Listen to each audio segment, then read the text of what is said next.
This is Beat 'em Down from Cult 45, the movie podcast, and you are listening to the Geek World All-Stars Podcast Network. Welcome to the continued podcast adventures of Superhero Speak. But I think many of the people that love this character and that love superheroes in general have used these stories as inspiration to say, you know what, I'm going to do something good in the world. I'm going to make a difference like my hero when I was a kid. That is my fondest memory of it, because when you're doing comic books, you want them to affect people, right? You want people to care. You want to strike emotions, and I knew that Clone Saga was striking a lot of emotions. Can you imagine Pulp Fiction starring Goofy and Mickey Mouse? I can totally imagine that. I'm sure somebody's written that one. Quarter pounder with cheese and France, Mickey. What? Royale with cheese, Mickey. Yeah, I can totally. See? I would watch the hell out of that movie. Yes, I gladly sacrifice up my progeny to you, almighty Marvel beast. But Neil Adams is somewhere going, it's my time. How do you measure success? Hey everyone, you're listening to Superhero Speak, and I'm your host Dave. And JD. And it's Don again. Yes, this week, boys and girls, John is off. He's finally getting his day in court, and I would just like to state that us at Superhero Speak are behind him 100%, and we don't believe those women at all. There's no way he's guilty of what he's accused. Oh, wait, no. Ooh. Sorry. It's he apparently got called for jury duty, and we wish him well, and just always remember John the Butler did it. Good to hear the shovel in the dirt was inadmissible. Shit got dark real quick this week. So how are you, JD? You were off last week. We missed you terribly. Yeah, I had a COVID test. We had some kids not being responsible, and I'd been supervising in the weight room, and I got exposed to a kid who was COVID positive. So I went immediately when I found out and got a COVID test, and negative. Wear your masks; it's successful. And yeah, since then I'm just kind of lying low. Did they stick a Q-tip in your brain? They stuck a Q-tip in my brain. They might have taken part of it with them. You know, it was the most invasive, uncomfortable experience that I could remember. They also did a strep test, and I was so weirded out by it that I kept going right before they even got the Q-tip in my mouth. Strep test. See, that makes me think of Total Recall when they need to take the locator out of his brain, and they have very similar. Very similar. Well, I'm glad to hear that you're negative. I'm nothing but negative. I mean, with the COVID. And how about you, Don? Long time no speak. Yeah, long time no speak there, buddy. Yeah, I just had a great show of my own with you on there, so that was awesome. Unfortunately, woke up this morning to a furnace that was on the fritz, so looking like I'm going to have to shell out and get that taken care of. But other than that, life is still great. Having fun, as always. Cool. Good to hear. Speaking of JD's adventures with COVID, I had a doctor's appointment today, just a regular checkup. Haven't been to the doctor in a while, since before the pandemic, technically. And I gotta say, like, it was freaky, because it's like all these rules, like you have to call when you get there, you can't just go in. And they come out and take your temperature before you can go in to make sure you don't have it, and blah, blah. But the freakiest part was when my doctor came in, he's wearing a mask, face shield, and a full, surgical gown. And it's like, okay. It's kind of intimidating. This like in the plague times, you see those guys with the beak come in, like, no, everything's fine. Everything's fine here. Yeah, exactly. Like, this doesn't make me uncomfortable at all. Yeah, why don't you come in dressed like that and take my blood pressure and tell me that it's, high? So yeah, and then, but that's about it. I was on this weird podcast last night. Mega Level Nerds.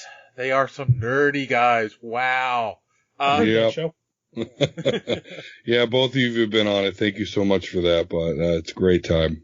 Yeah, so go check that out if you haven't.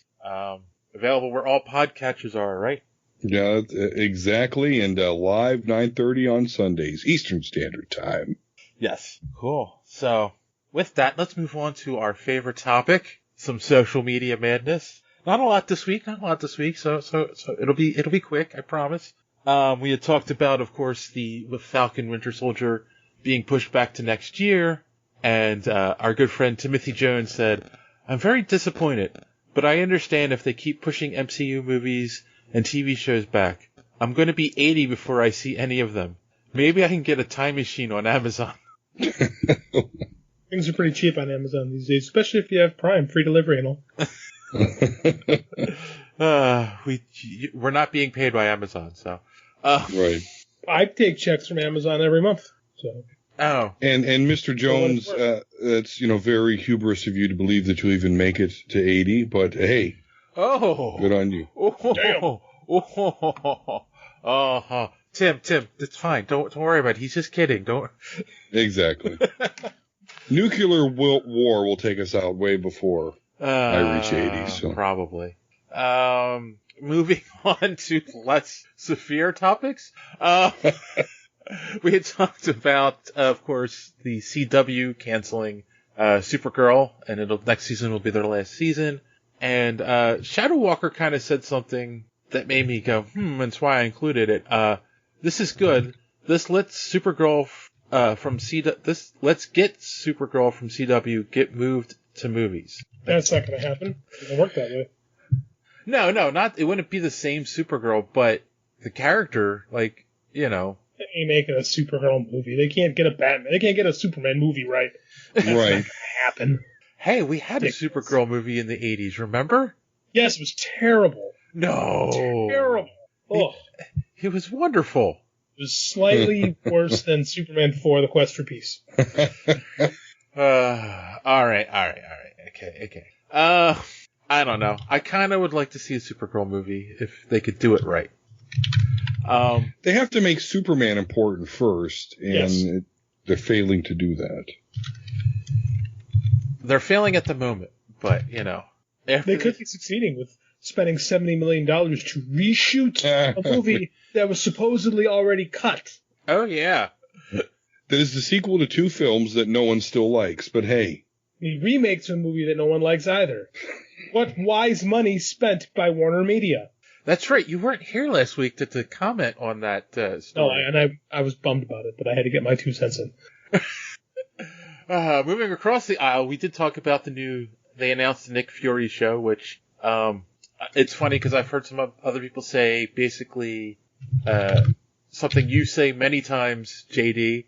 A couple different podcasts were saying, I'll believe it when I see it.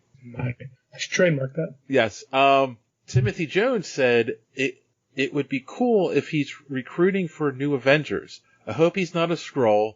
I think that it would suck. We'll have to keep an eye out for that.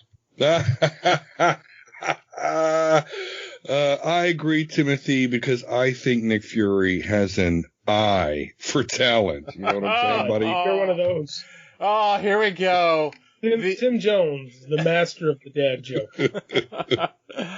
Shadow Walker said, I like the idea, hoping that Nick Future Sr. will appear in it, and father and son can team up. I don't think they're going to go with the storyline. I could be wrong. Yeah, that'd be too much. Too much. Yeah. And Paul Bronson said, I would have loved it, but Disney Marvel seem to have decided that Nick Fury is a comedy set piece now. He started as a mysterious badass, and now he's a joke. So we'll see, but I'm not exactly hyped. It's actually a fair point, Yeah, I'm going to say I kind of get that. He does need that badassery moment, kind of. Right, yeah. I mean, they try here and there to have him, just show up, in, which Avengers movie was it? Was it Ultron? When they're at the farm? Yeah.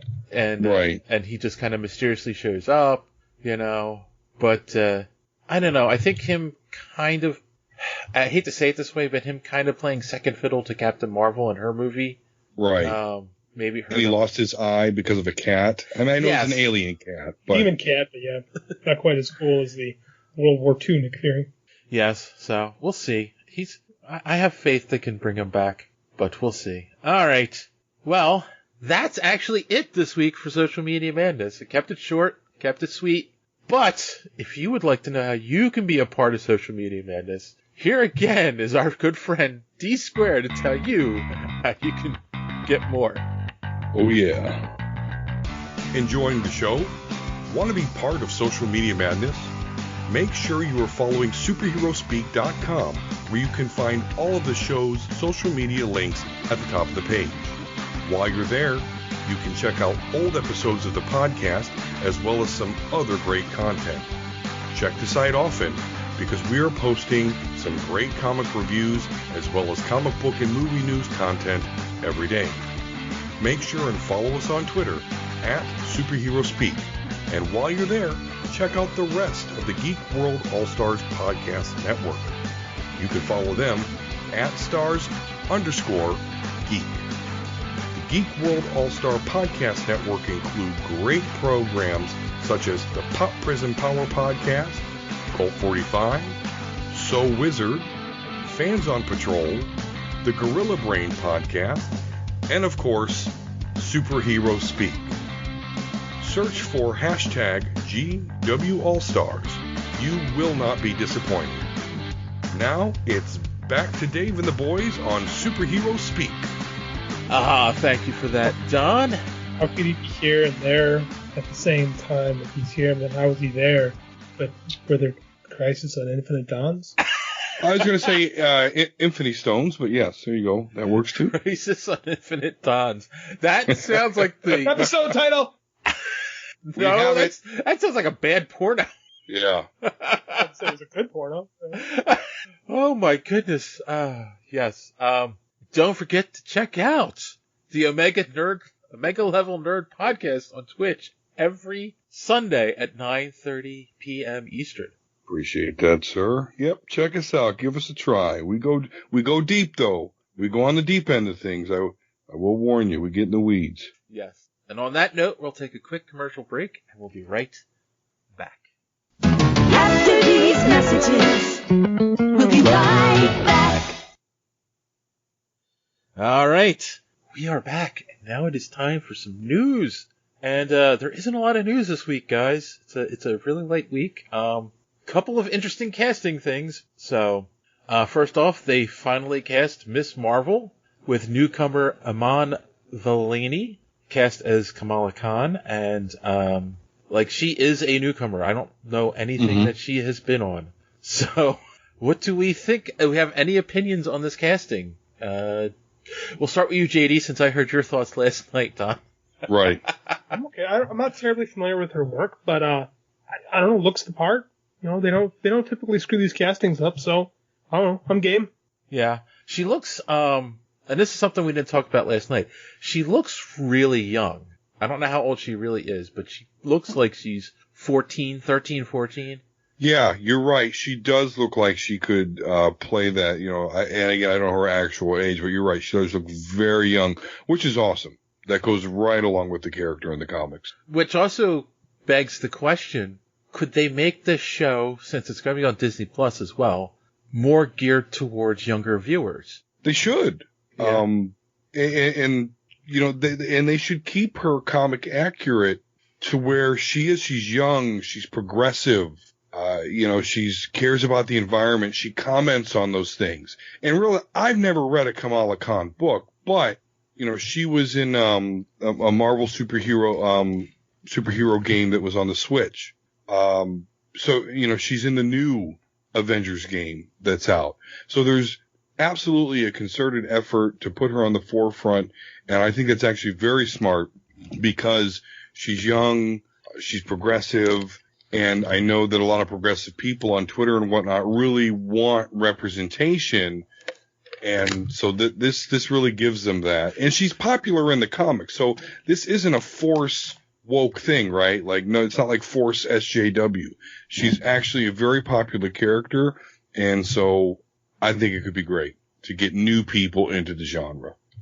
Yeah, no, I agree. I think she's a character that does speak to that age range, not necessarily millennials, but the Gen Z generation. And you know, hey, if it gets them into comics, it gets them into comics. It's not a bad idea. I have nothing against it. I don't know. You guys kind of alluded to this last night. I don't know anything about it because I really try to stay out of this stuff, but apparently there's a little bit of controversy about it. And I think it's just a lot of times when this stuff's announced, it's just stupid people who don't know the character. Stupid people. Right, exactly. I was being your drummer there. Yeah. Well, but yeah, and yeah, it's like people complaining, Daredevil's too woke. Like, have you friggin' read a Daredevil comic before, buddy? No, probably you haven't, because of what you're revealing yourself to be. So yeah, she's going to get that hate, but I'm a stickler for comic accurate characters, and so I think they should go full tilt with that. And anyone that complains about it is just showing themselves to. Yeah, I actually had saw something where people were complaining because they thought they had recast Captain Marvel. So that just shows that they don't know Jack. They knew right. Jack and shit. Right.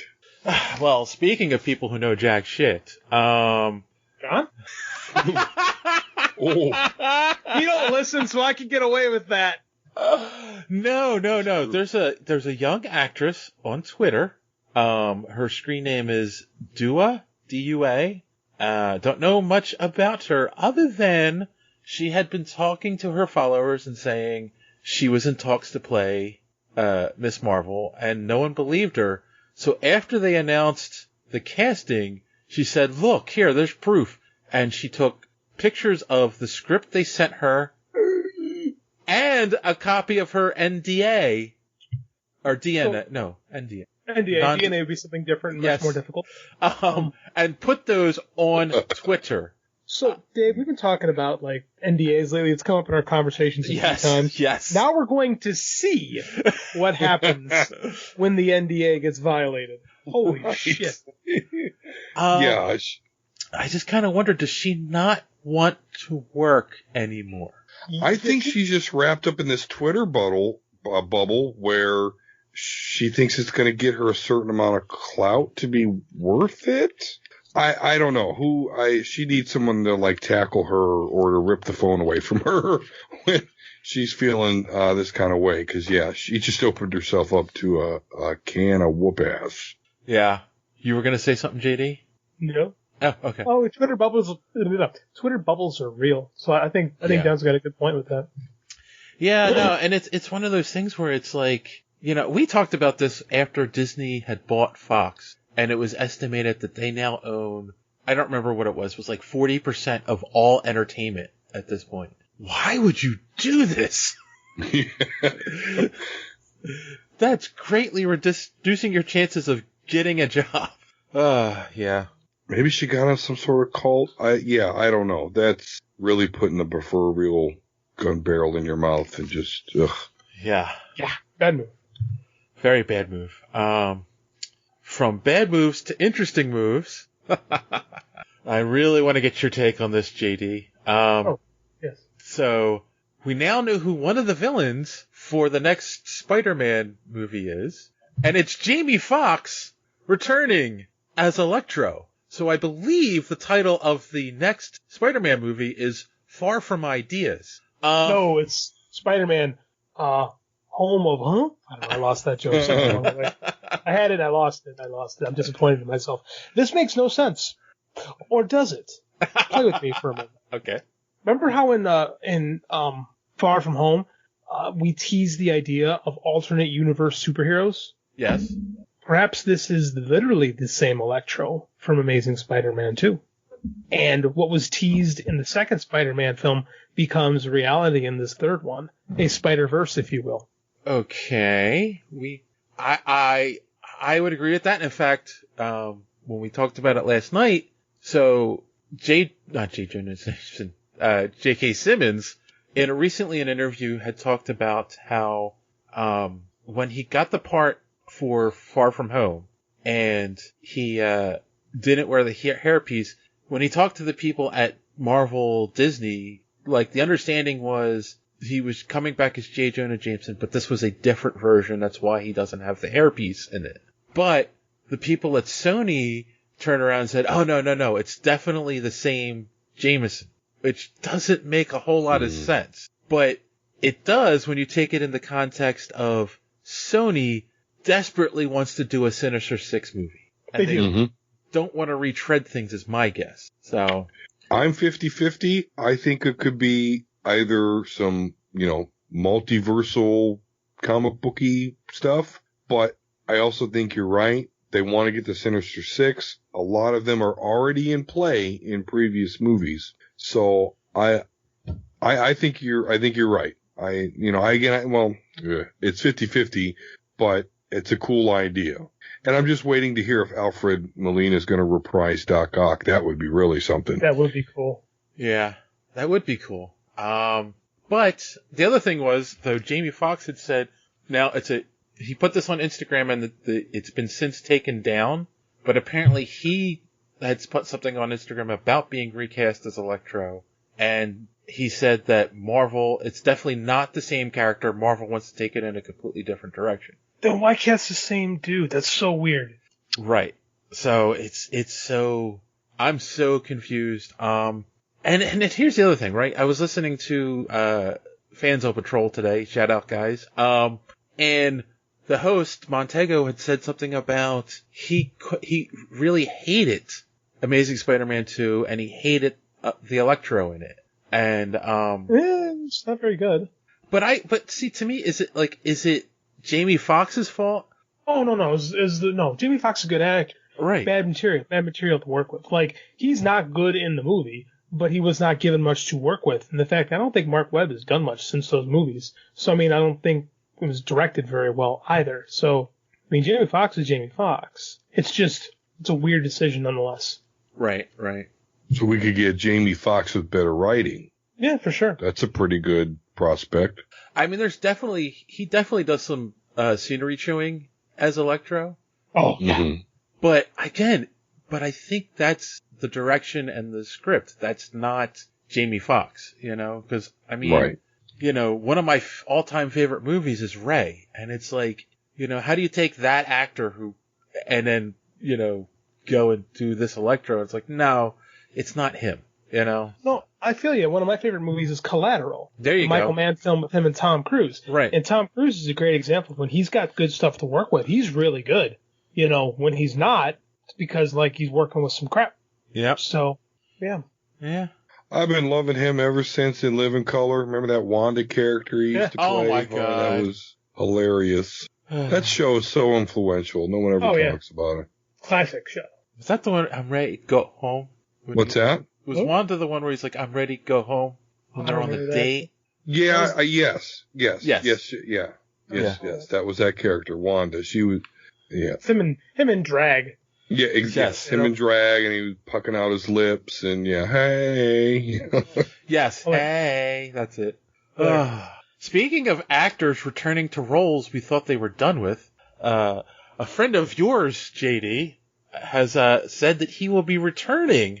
That's John Wesley Shipp will be returning as Jay Garrick in The Flash Season 7. So when the show was first announced, 7 seasons ago, I think it was, I openly said John Wesley Shipp should play Jay Garrick. And they made him Barry's dad, and I was like, oh, that's cool. And then they wisened up and made him Jay Garrick, like I said in the first place.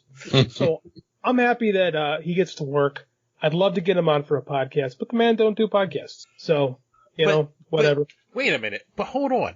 But they took your idea, and he's being very successful with it. He should be grateful and come and do the show. Yes, you're correct. That being said, no.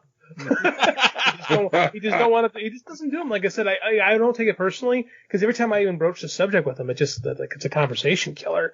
But I never see him on anyone else's, so I guess it's just not something he's interested in, which is strange. But whatever. I'm happy for him. He's a really nice guy and he's super talented, and I don't think got the credit for being as good as he was during his prime. So I'm happy. I'm happy that he's working. Man has 2 Emmys. Yeah, yes he does. And are you excited, Don, for him to return as Jay Garrick?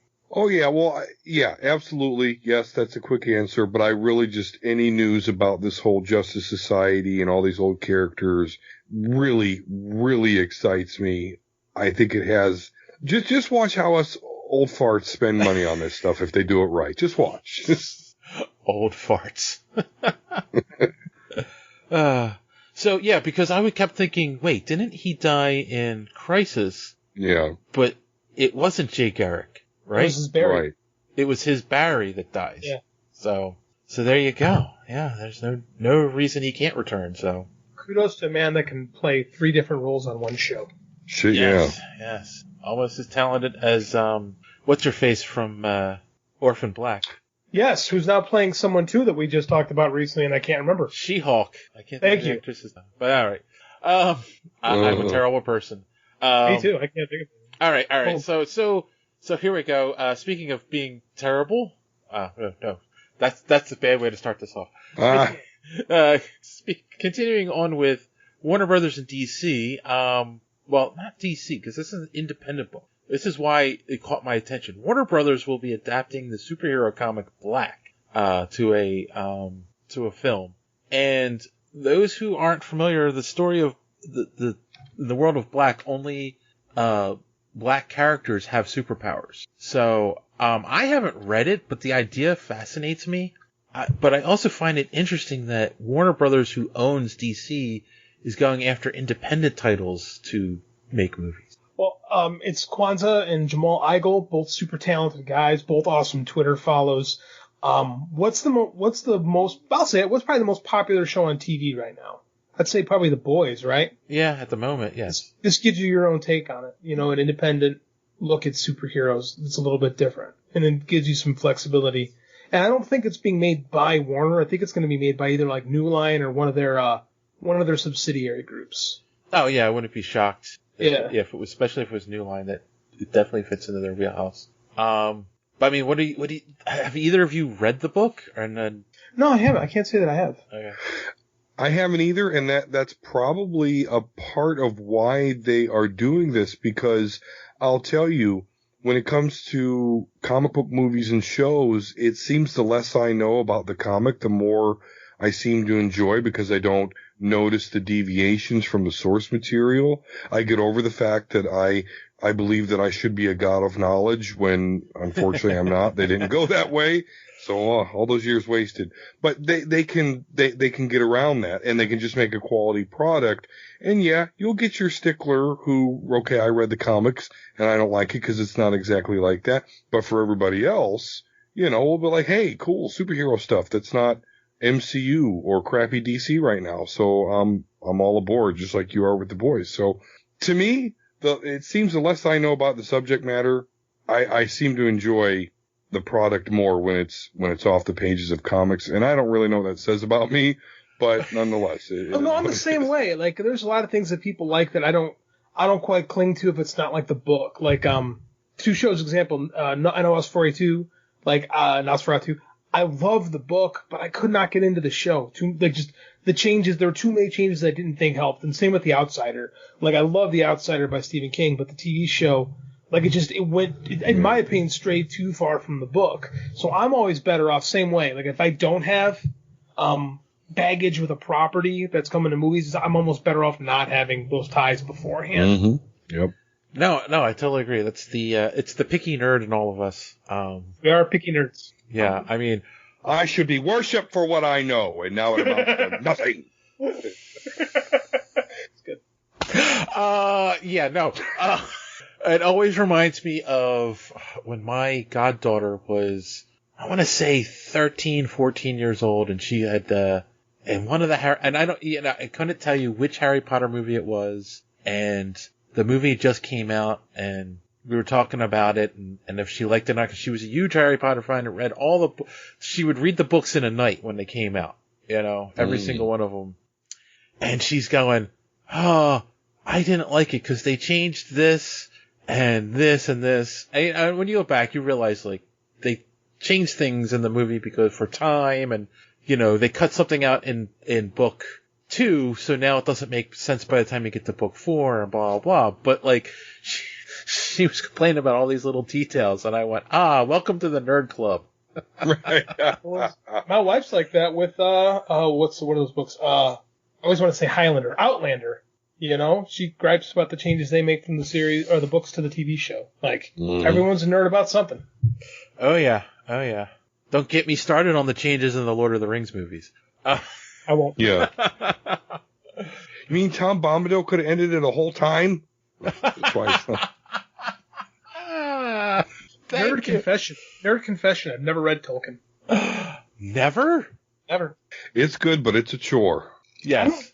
I don't like fantasy reading. Like, it's a lot of the this is like a lot of the writers, like, I find it to be overwritten in a lot of books I have tried to read. You know?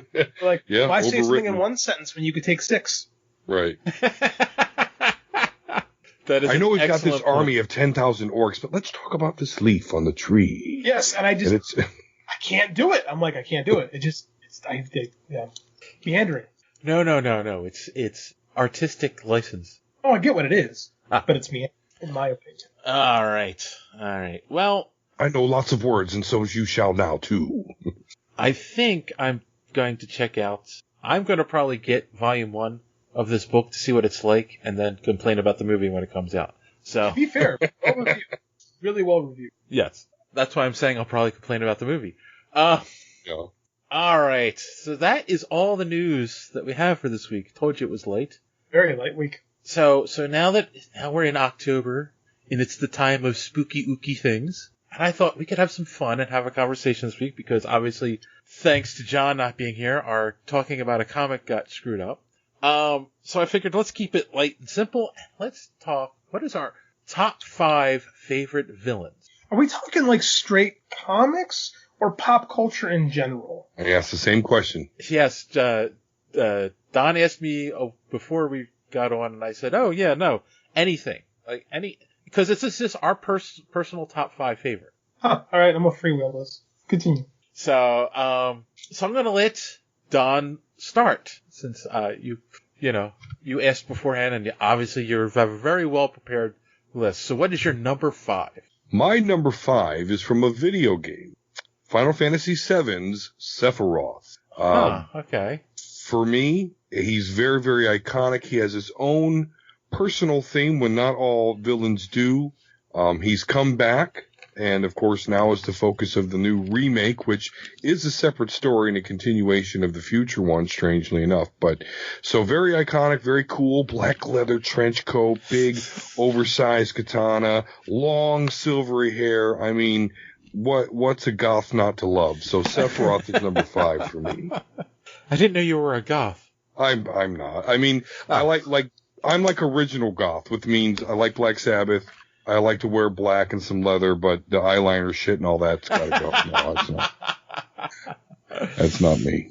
All right. Are you prepared to give your number 5, JD? Yeah, sorry, I just had to sneeze. By the way, Sabbath, awesome, holds up. Yes. Agreed. The Dio stuff is way underrated. I think we've had this underappreciated. Yes, I think we've had this conversation on Twitter before. Yes. My number 5, I'm not going to go, I didn't know particular order. I just listed 5 ones that I really like because I'm really bad at ranking things. Yes. Terrible at it, as you know. So my number 5 villain is one that became a bit of a TV trope, but at the time it was something original, especially in the genre domain with which he debuted. This is a character that existed as the lead villain's main lieutenant, but constantly worked to undermine the lead villain because he thought he would be better in the role. He was a man unto himself, a man who only existed to please his own needs, but was a kiss-ass and a suck-up when he had to be. In fact, he wasn't a man at all, he's a robot. My number 5 is Starscream. Nice, okay. I almost put Transformers myself. That's cool as fuck. I'm on a Transformers kick right now because my kid is really into it, and there's so many. It's amazing how many versions of the Transformers there are. I've watched so many different Transformer cartoons in the last few weeks, but like the original Starscream was really the first example of a minion villain that didn't just kowtow to his boss. He secretly plotted to undermine him until he got his opportunity and tossed the boss aside until he came back as Galvatron and killed him. Yep. So, but the Starscream character has become a trope in fiction where you see the underboss who secretly wants to be the boss. And that really kind of gets going with Starscream. It's called the Starscream trope. Cool. I will not, what's the word I'm looking for? Throw shade on my pick? Yes, I will not throw shade on it. I don't know how you're going to. These are our opinions. Yes, exactly. It's just total opinion. See, my number 5 is not from a cartoon. It is not from a video game. It's not from a comic book. But he's become one of the most iconic villains in cinema history. And it's probably one of the most iconic Christmas movies of all time. Mm. And of course, I am talking about the one and only Alan Rickman as Hans Gruber in Die Hard. That's a good pick. I mean, and it's funny because it's like, this is a guy who had a plan, and it got screwed up by this one cop, who came to visit his wife out on the coast. And it's like, in fact, he's not an idiot. They show that he's smart. He just gets outwitted by this cop. Because again, it goes back to that other trope of he thinks he's smarter than this guy. So he should be easy to defeat him. The whole underestimating your opponent kind of thing. But yeah, one of my favorite villains of all time. I've got a machine gun. Yippee-ki-yay. Anyway, Don, you're number 4? Number 4, unfortunately, will not be as appreciated without John here, but nonetheless, Ertu, the demon from Forgotten Realms, the Drizzt books there, is on my number 4. I definitely wanted to put a literature pick on here, and I will say that Ertu, the demon, the way he goes about personally torturing Drizzt, you anticipate this battle. Who is this prisoner that Ertu has that is important to Drizzt? And and when they finally confront him, it's an awesome battle, and he's just a bastard of a demon. So Ertu the demon, from R.A. Salvatore's, Drizzt books. Cool. Yes, that definitely would be one that, right up John's alley. Okay. Mr. JD? My number 4. My number 4 pick is one of the most iconic villains in all of fiction. And that would be the aristocratic nightmare created by one Bram Stoker. And that would be Dracula. This is a character. Thank you.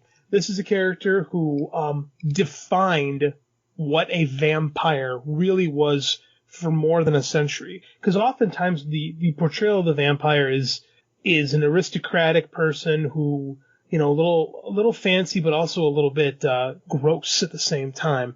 He's evil, but there's a seduction to him. And that trope of not just a villain, but any vampiric villain that might not be necessarily a vampire was created by Bram Stoker.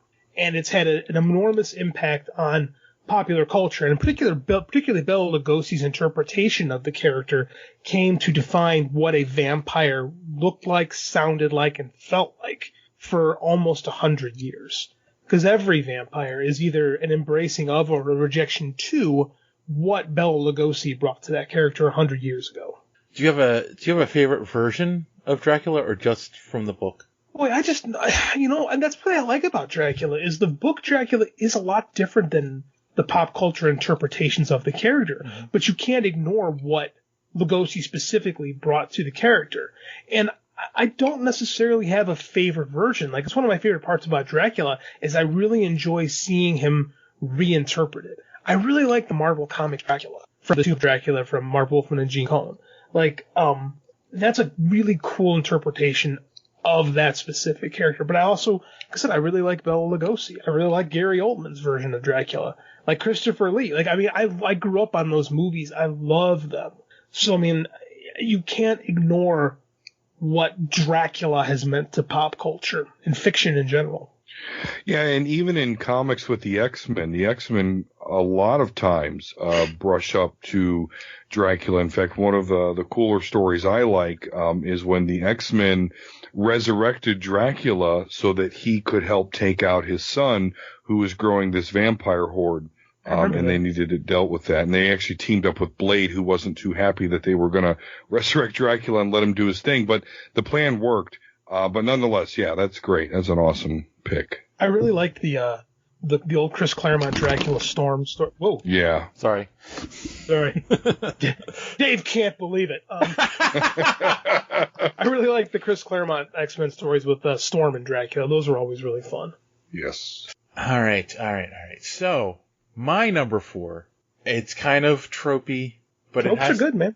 Well, just for the fact that, he's not a great villain, but he's the villain in one of my favorite Spider-Man books that we talked about when we talked about our favorite comics, because he brought out the best in Spider-Man, and that's the Juggernaut.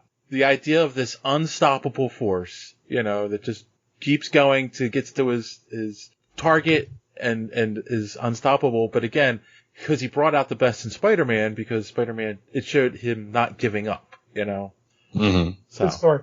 So yeah, and that's, it's all because of that one story. So, all right, Don, you're number 3. Okay. My number 3 is going to kind of come out of nowhere, especially if you didn't ever watch the show, but this is a Dragon Ball Z villain, and it is Cell. So my number 3 is Cell from Dragon Ball Z. Cell is actually an android that is made up of all the DNA from all the various Dragon Ball Z heroes. And to me, that was the most epic arc. We're talking about a villain who was very smart, played with the emotion of the Z fighters. And then in the end, like, even if you blew him up, like, he found a way to come back and threaten the world once again. So for the DBZ fans out there, they'll understand what I'm talking about. But Cell is just an awesome, awesome villain overall. Yes, I know Cell. My son is a huge Dragon Ball fan, so. Nice. Yes. Cool. JD, you're number 3? Sure. I almost said John. I curse you, sir. Number 3 for me is a character who has appeared in numerous novels by the same author, not often as the same person. Stephen King has an expansive multiverse that bridges across many different works of his in different genres, from horror to fantasy to slice of life. And the character of Roland Flagg shows up quite a bit. He's the main villain in The Stand, probably his most famous appearance, but he's also the Man in Black, the adversary of, Randall Flagg, the adversary of Roland the Gunslinger. So, I got the name wrong. He also appears anytime there's a character with the initials RF in any Stephen King book, it's Randall Flagg. So, I mean, he's a character that appears in many of the works, including Eyes of the Dragon, his medieval story. So, I mean, it's a really cool character that has a lot of viability. It can't seem to really kill him, always seems to come back, and always has some super dark ulterior motives to serve true evil. So yeah, Randall Flagg, great character. I always wonder if that's somebody in his real life that became a character. Because, he's talked about this in a lot of interviews where a lot of stuff's autobiographical. That's autobiographical. There you go, biographical. Or it's based on, people in his real life and stuff. So I kind of, Well, he did an interview where he said the way he describes the Man in Black in the first Gunslinger book, which I believe was the first time, we don't know it's the same guy, but that's the first time this quote Man in Black character shows up.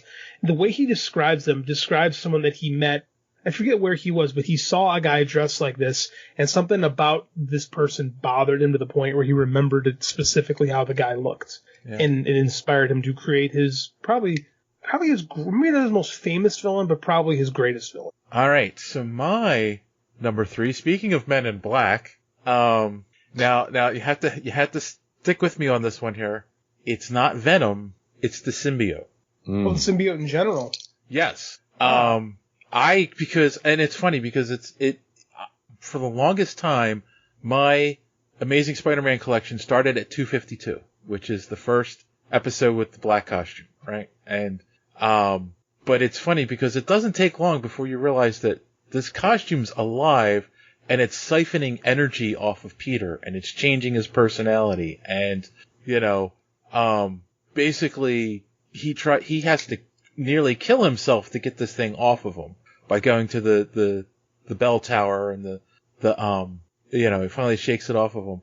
And it's funny because it's the thing has kind of become a trope in Marvel, and it's just like, it's had so many different hosts over the years. But like when it was initially introduced, you really didn't know what was going on at first until like they had the iconic thing where he wakes up, they repeated that in in Spider-Man 3, where he wakes up and he's hanging upside down and he's like, how'd I get here? Because it was taking him out at night because it wanted his energy. So yes, like people go, oh, Venom, blah, blah, but it's like Venom's nothing without the symbiote. It's just Eddie Brock wanting revenge for losing his job, even though he caused himself to lose the job. So that's my number 3. All right, Don, Your number 2? My number 2 is Darth Sidious. Obviously, Emperor Palpatine? Emperor Palpatine. Yes. Darth Sidious, Emperor Palpatine. Particularly now that we're in 2020, we have a 9-movie story arc dedicated to him, plus all the cool stuff you see in Surprise! Darth Vader. Oh, sorry. Right. Yeah. Wasn't like that until about a year ago. But just everything that he was able to orchestrate, masterminding 2 sides of the same war, all to feed his lust for power and his plan to take over the galaxy for the Sith, even defeating death and coming back, which even pre-sequel trilogy, when you go back to the Legends stuff, that still happened. He still had clones and whatnot, and his dark spirit that would go into them. So no one to me was quite as a bastard and as for long as Darth Sidious. I like it. Yeah, good pick. If that's your number 2, I can't wait to hear your number 1. Okay, yeah. JD, Number 2. How's your number 2? Lex Luthor. He almost made my list. Lex Luthor, I like this character has stood the test of time and has evolved much more so than Superman, I think, in some ways, where Superman's always had elements of what makes him Superman, but Luthor tends to bend and conform to the era that he's in. Like, he's been a mad scientist, a corporate fat cat, a guy who owns multiple businesses, and he's kind of this weird amalgamation of every version that's come before him. And what I like about Luthor that makes him stand out from most villains is he can't possibly match his rival physically, but mentally, like, he's far superior. It's only his ego that brings him down, and it's there's a lot of cool things that have been done with the Luthor character over the past 70-some years. Like, he's cool. Like, and I tend to enjoy the vast majority of interpretations of him. I like what Gene Hackman did with him as the crazy real estate guy. I really enjoyed Michael Rosenbaum's interpretation on Smallville. It's probably my favorite version of Lex Luthor. Like, they even did this insane story where he became president of the United States and went crazy. Like, crazy work of fiction. But it's such a good character. I love Lex Luthor. Oh, well. He's great. That was my number 2. But in particular, the Smallville version, Michael Rosenbaum's interpretation of Lex Luthor. Because I think, to me, it's one of the definitive versions of Lex. And yes, I was going to talk about how he transformed, because, I mean, you go back to the early strips of the 40s and 50s, like, Lex Luthor was just the generic scientist villain in the strips. And then eventually they gave him a name, and then, he evolved over the years and then became the businessman. A lot off of Gene Hackman's real estate scam, Lex Luthor, in the original movie. Then, all through the 80s, and it fit with the times, obviously, big business, evil rich people, so on and so forth, right? And then to the presidency, which they touched on a lot of those elements in Smallville. They did. And it was the whole duality of the characters, that they made that show work, Well, I love that too. What makes the Smallville Superman so great, the Smallville Luthor so great, is that he starts off as a good character, like a good guy. Yes. That we suspect of being evil the entire time. And he basically really starts making the wish to become evil because everyone's always thinking the worst of him. Yes. And like this long Shakespearean downfall of him that plays out over the course of like six or 7 seasons, like it's something that we don't get in superhero fiction, like pop fiction a lot, is this long story where you really get to see a character evolve and turn into evil. It's almost like Breaking Bad, like in the performance, and I think it's underrated. I think Michael Rosenbaum was fantastic in that role. It's a good call, Dave. Yeah, and it's also, that's another thing that makes Smallville work too, is because of the long game, and it's one of the first shows that did that, as opposed to, just being episodic. No offense to John Wesley Shipp's Flash, but that wasn't, you know. There weren't enough episodes of that to really make anything episodic. Well, that's true too, but I mean, it still was in that trope of TV at that point where it's like everything was resolved in the half hour, you know. Yeah. So. Like Smallville got the bad rap for being the Kryptonite Monster of the Week show for a long time, but it was those little kernels of storytelling, like it was the little side stuff with Lex and Clark that really built the foundation of the show. Yes. That made it, when you watched it and when you imbibed it in its total continuity, it made it really, really good. Like, it's not a perfect show by any stretch of the imagination. I think if it was around today and they could do less episodes per season, it probably would have been stronger, but all that time just builds the Clark-Lex dynamic to the point where it explodes, and like you buy that it makes the Superman or Superboy-Lex dynamic work better than any fictional portrayal of it I've ever seen. Yes. Because there's so much accrued interest into it. Yeah, no, definitely. And that's why he's my number 2. Sorry, I stole your thunder. That's all right. Okay, Don. Now, that is your fantastic, wonderful number 1. All right, so, you know, as an X-Men fan, I wasn't going to be able to stave this off for long. Oh, I knew it was I'm actually surprised they didn't have more X-Men villains on here. But nonetheless, I think the top numero uno, who actually isn't even a villain anymore, Magneto, Eric Lenshaw. When I was growing up, he was the big top X-Men baddie, as he was for a while. And the thing that is compelling about him, not to mention his power, not to mention his relationship with Charles Xavier, but just the fact that I don't think I've ever looked at Magneto and said, boy, you're not justified in being pissed off. So he's always been compelling to me because I absolutely understand where he's coming from. And I don't think a lot of people with that much power that went through that experience would be much different. So I always thought he was the best villain because he was damn near justified. You know, those are the best villains, the ones that convince themselves they're actually the good guy, that they're doing the right thing. And of course, those are completely, I mean, let's face it, John Wick is killing people, right? Mm-hmm. He's not by definition a good guy. Right. But you killed his fucking dog. So I want to watch him blow your goddamn head off for 2 hours. So that's my same feeling with Magneto. And of course, you know, he's been in the movies. Has there been a portrayal of Magneto in the movies that's been bad? In my opinion, no. I agree. Both Ian McKellen and Michael Fassbender. Michael Fassbender, thank you. I drew a blank.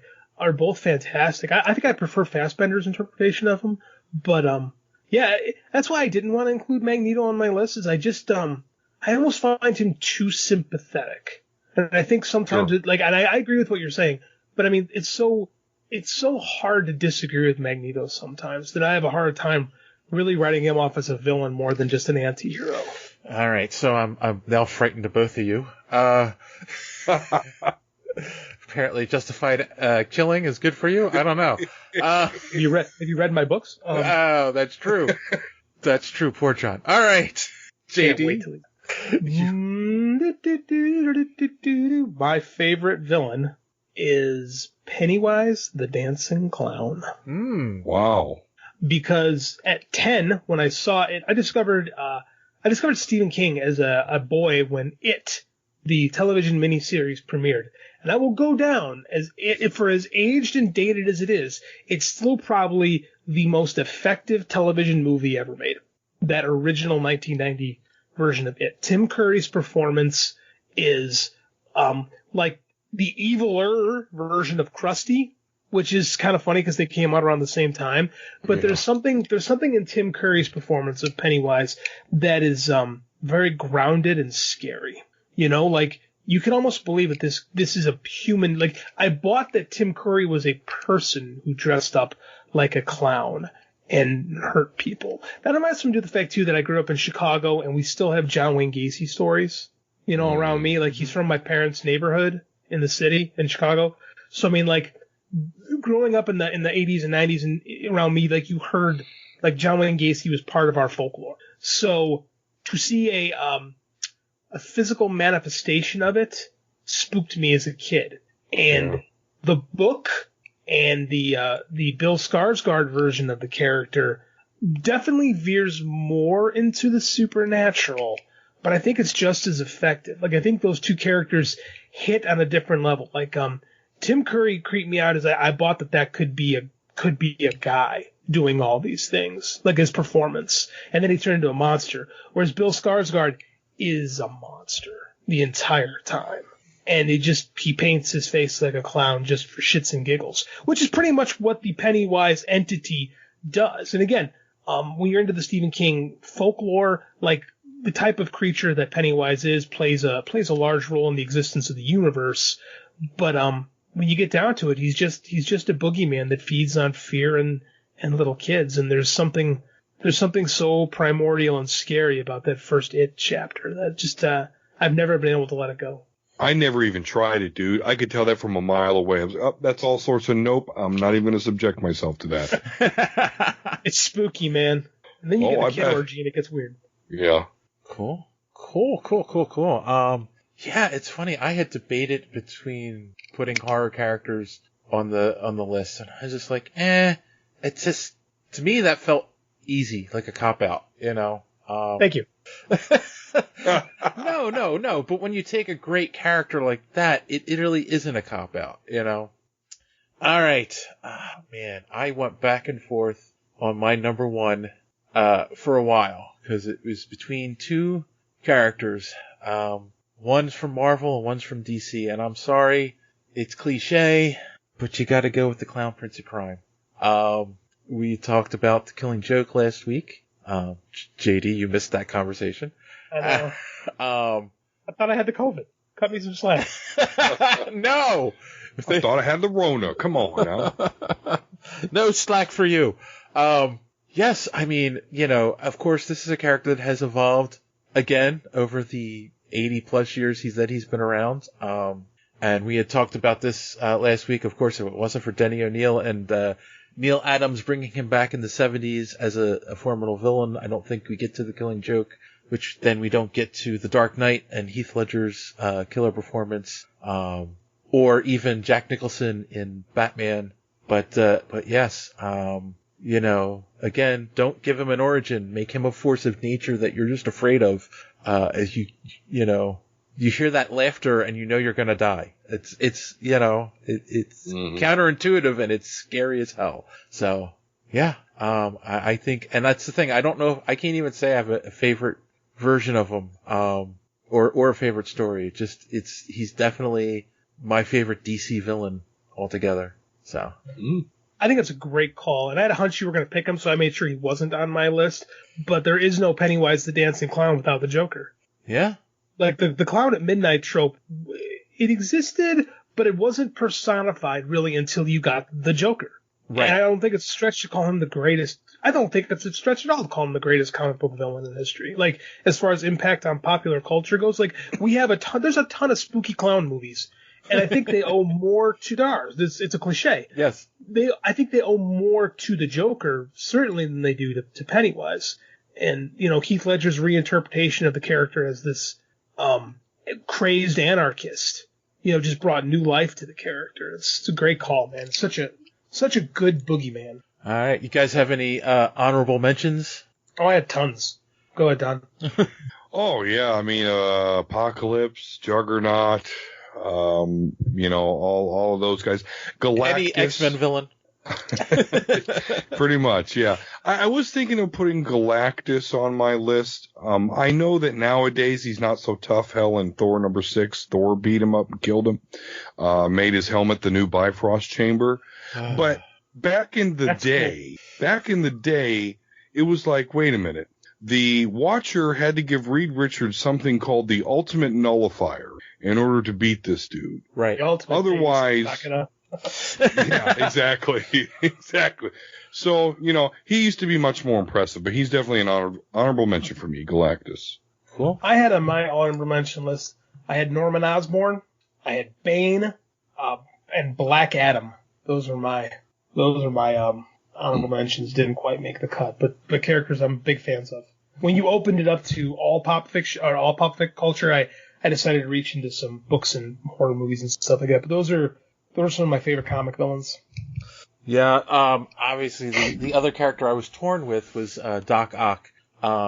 In particular because Spider-Man 2 is still, and I'll fight you on this, is still my favorite superhero movie of all time. And, just that Alfred Molina, thank you. His portrayal is amazing. It's a great story. It's obviously not the Doc Ock from the comics. With the being torn between good and evil and the mind control of the arms and all that stuff. Yeah. Which is part of the reason why I went with the Joker instead, because it's like all the great stories with Doc Ock, they're not really the true Doc Ock from the comics. So, same thing with the Spider-Man game, because they do the same kind of thing in the Spider-Man game. So yeah. I like the Alfred Molina Doc Ock better than the traditional comic Doc Ock. Yeah. I think he's more sympathetic, and I think you understand his fall a little bit more. Like, I don't know, it could be the gravitas that Molina brings to it, but I've always been a real big fan of that interpretation.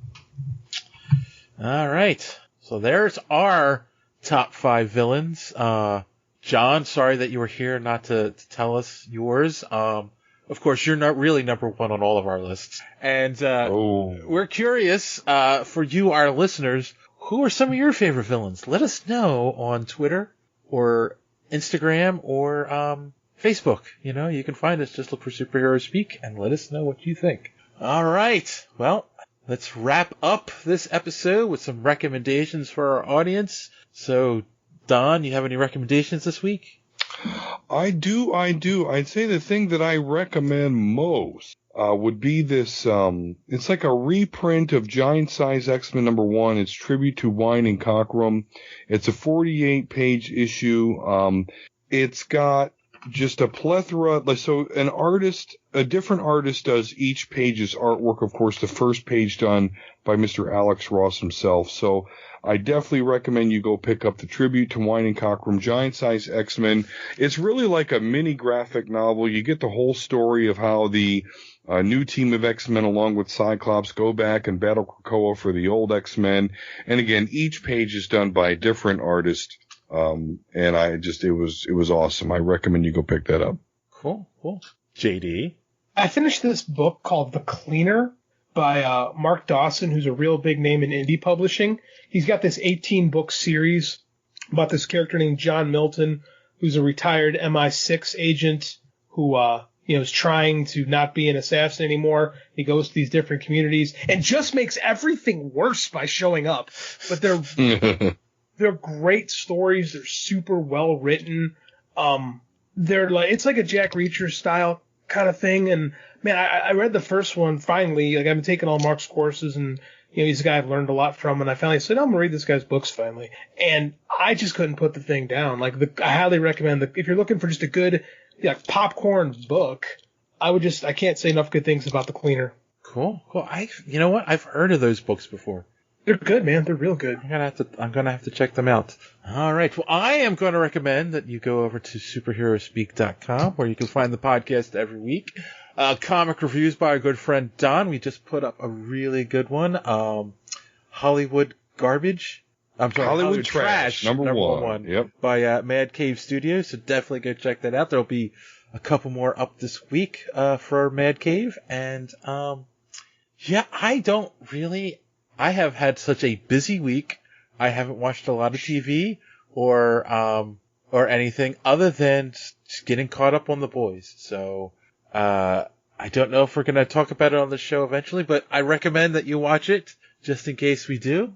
And, that's it. So on that note, boys and girls, as always, thanks for listening, and don't let your cape get caught in the door. Have a good week.